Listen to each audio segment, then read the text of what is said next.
Recording? Yeah, have we can this right record this here. one. Yeah. And then this one, I don't know. Yeah, I'll show what those are. So, okay. All right. So this little antenna, I think is for the Wi-Fi. It looks just like a Wi-Fi antenna, but may also serve as the Bluetooth antenna. It just screws in the back pretty easily. When I did my install, easiest thing I found was just to go ahead and take all the cables and everything and plug them into the back of the head unit. So we got another one here. This is the GPS antenna. So we'll actually install that in just a little bit because I want to run this wire down. I'll show how some guys have installed that one as well. So we'll just kind of keep this to the side. And this is the OBD? Yep. That's the Obd connector. So that'll connect up to the CAN bus adapter. I think that connects to the unit, and then the CAN bus adapter is able to read that. All right.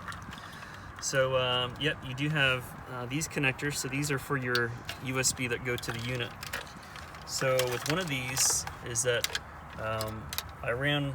So you're going to have two. They're just it's going to say USB 1, USB 2. So what'll happen is that for some reason this takes two USB inputs. The unit does.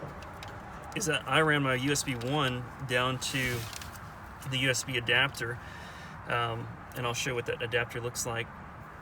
USB 2 I ran into the glove box, and so you can just plug in a hard drive or whatever kind of any kind of USB drive you have, flash drive. So this plugs right back into the unit. All these plugs can only go one way. You can't really get a plug wrong. Now you did have that other Tundra adapter, so we'll start with that one. So this is going to say Toyota Tundra USB wire. And what's going to happen is that it's going to have one connector that looks like a USB plug. I'm going to plug that one in here into the USB 1. And on the other end, we're going to look on your connectors, and you'll see a gray connector right here. This is where it's going to plug into. It's the only kind of square connector, really. So we'll just plug that straight in. Clips right in. So that's our USB connector. Other things, so we have our antenna wire for radio that connects there. That's going to connect onto the truck side to the OEM connector.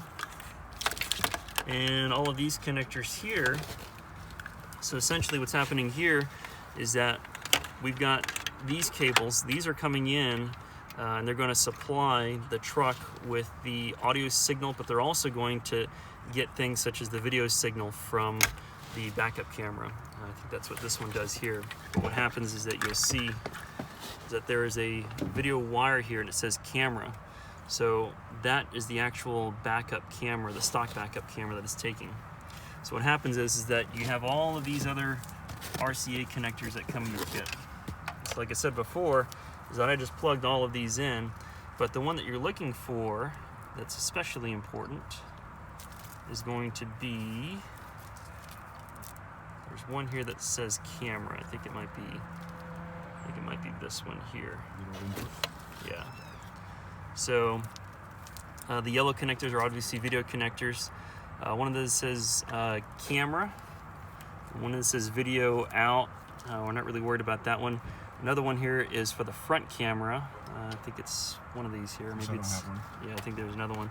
I've got a front camera in mine, but if you decide to hook that up, that's what you need. But this is what trips people up, is that if you don't have this connected, guys will post up saying, hey, I can't get the backup camera to work.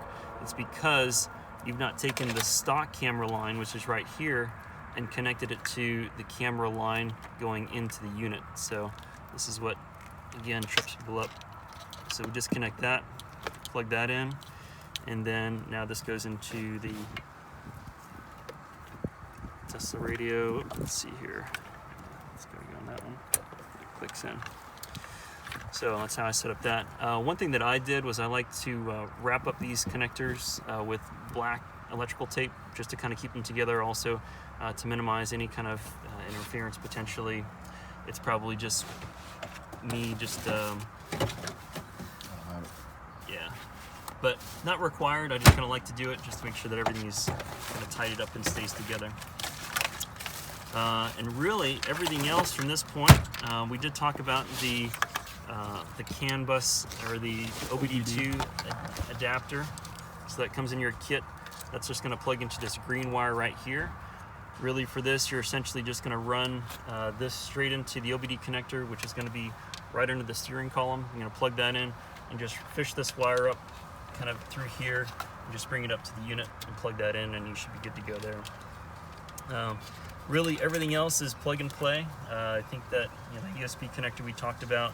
So we had this here is going to that stock USB connector that goes into the bottom, which you'll have to replace. That's pretty much it for that. Everything else is really, if you've got a plug for it, then you should be able to plug it in to the unit from the harness from the vehicle. There are going to be a couple of connectors here that don't plug into anything. Don't freak out that you don't have those. This is going to be connectors that either go into your stock satellite radio connector and GPS connector antennas. So what I did is I kind of just tied these up just to keep them out of the way. But once you do that, you'll be good. So talking about the GPS connector, the GPS antenna. So that just plugs straight in here, pretty easy. And what folks have done is that they've taken this center speaker, which you can push. There's some tabs at the bottom. You can just push that up. Just bring that right up. And what folks have done is that they've just run that antenna right up here and then just dropped it down. So that'd be the easiest place to put it. I'm gonna pause this one. Yeah.